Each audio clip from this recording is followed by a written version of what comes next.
ভূমি মালিকদের জন্য দারুণ খবর দিয়েছে ভূমি মন্ত্রণালয়।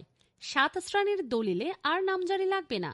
চালু হলো স্বয়ংক্রিয় সিস্টেম বা অটোমেটেড নামজারি পদ্ধতি। ভূমি মালিকদের জন্য আশার আলো হয়ে এসেছে ভূমি মন্ত্রণালয়ের নতুন সিদ্ধান্ত। এখন থেকে 7টা নির্দিষ্ট শ্রেণীর দলিলের ক্ষেত্রে আর আলাদা করে নামজারি বা মিউটেশন করার প্রয়োজন হবে না। দলিল রেজিস্ট্রেশনের সঙ্গেই একই দিনে স্বয়ংক্রিয়ভাবে নামজারিও সম্পন্ন হবে। এই উদ্যোগের মাধ্যমে দীর্ঘদিন ধরে চলা হয়রানি, বিলম্ব এবং অতিরিক্ত ব্যয় কমিয়ে আনতে চাচ্ছে সরকার। ভূমি মন্ত্রণালয় জানিয়েছে, আপাতত দেশের 21টি সাব রেজিস্ট্রার কার্যালয়ে এই আধুনিক অটোমেশন পদ্ধতি চালু করা হয়েছে। জুলাই মাসের মধ্যে দেশের সব রেজিস্ট্রি অফিসেই এটি কার্যকর করার পরিকল্পনা রয়েছে। কোন কোন দলিলে লাগবে না নামজারি? নতুন নিয়ম অনুযায়ী নিচের 7 শ্রেণীর দলিলের ক্ষেত্রে আলাদা করে নামজারি করতে হবে না। নাম্বার 1, বিক্রয় কবলা বা সাফ কবলা দলিল। জমি বিক্রি ও ক্রয়ের মাধ্যমে সম্পাদিত এই দলিল স্বয়ংক্রিয়ভাবে নামজারি হয়ে যাবে। নাম্বার 2, হেবা দলিল।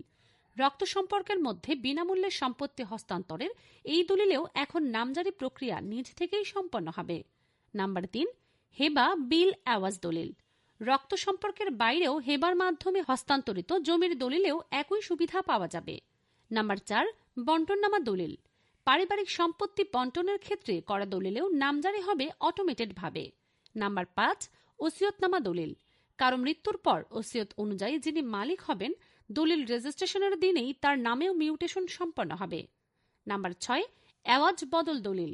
জমি বিনিময়ের মাধ্যমে সম্পাদিত এই দলিলেও স্বয়ংক্রিয়ভাবে নামজারি হবে। নাম্বার 7, না দাবি দলিল। যেখানে কোনো পক্ষ জমির উপর দাবি ত্যাগ করে, সেই দলিলেও আর আলাদা নামজারি করার প্রয়োজন হবে না। কিভাবে কাজ করবে নতুন পদ্ধতি?